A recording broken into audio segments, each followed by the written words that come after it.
ဟုတ်ကဲ့ဒီနေ့ခင်မောင်းတန်မီဒီယာမှာကျွန်တော်ရွတ်ဆိုခြင်းတဲ့ကြပြလေးကတိုင်းအေယာဆိုတဲ့ကြပြလေးဖြစ်ပါတယ်တိုင်းအေယာဘူးရေစုံမျောလာတဲ့အုတ်ဩတန်ငဝင်မြေရိုးမှာအယိုးကြည်တာဝန်ထမ်းရွာကနေမြို့တက်တဲ့လမ်းမှာသူရဲကောင်းရောင်ဆောင်လူနဲ့ငပိရောသိပ်လက်ခတ်လေးကိုနောက်ကလိုက်ဟိုက်နေတဲ့စပိနဲ့တက်လာတယ်မိုးလင်းကနေမိုးချုပ်ညနေရောက်မဲ့ခရီးမှာအမောဖောက်မဖောက်ဝေလင်းရောက်တယ်ဘာကြီးစကားခဏငှားပြောရရင်ဒါစောရောက်တာပါပဲသူ့ထက်စောတာတော့သူ့လောက်မစောတော့ဘူးတိုင်းအေယာသင်းဘောပေါ်မှာကုံတယ်ပွဲစားတခုလက်မုတ်ဆိုးမခလေးလူကြီးအပြိုအိုသူအိုသူနာ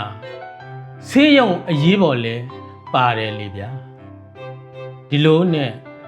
အသက်တွေနေဆောင်ဆေးရုံမရောက်ပဲတုတ်တန်ပြောင်းလိုက်ရတဲ့သူတွေတိုင်းအေယာမှာခ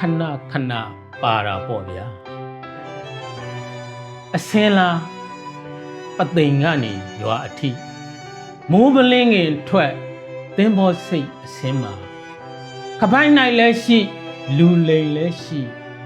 အမြင်မဲ့ဒုစရိုက်သမားတွေတောထနေတဲ့နေရာပတ်စံအိတ်ပြောက်မယ်ထီးပြောက်မယ်ထမင်းကြိုင်ပြောက်မယ်ရုပ်စွာအစုံဖဏတ်မပါပဲခြေပလာနဲ့ပြန်ခဲ့တဲ့ကျွန်တော်တို့ရွာသားတွေအများကြီးပါဗျာပတ်စံအိတ်ပြောက်လို့ထမင်းငတ်ပြန်လာတဲ့တိုးလို့တွဲလောင်းမိသားစုတွေကြည်ပါဗျာတိုင်းအေယာပေါ်မှာဘာတွေကြည်နက်เสียပါခဲ့လဲဘဝတွေစက်မမောင်းပဲရေစည်းနဲ့မျောချလာတယ်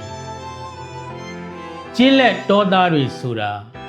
ကံကြမ္မာထက်ပိုမတွေးတတ်တော့တိုင်းအေယာကို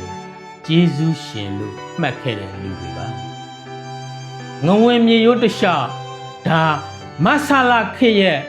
မတထာရေစာပို့ဆောင်ရေးခရီးလမ်းရေလမ်းမှာကြမ်းရှာခဲ့တိုင်းအေယာတော်ဘီလိန်အဖြစ်ကခဲ့ရတဲ့ဇက်ပေါ့ဗျာအားပြဲပါကျေးဇူးတင်ပါတယ်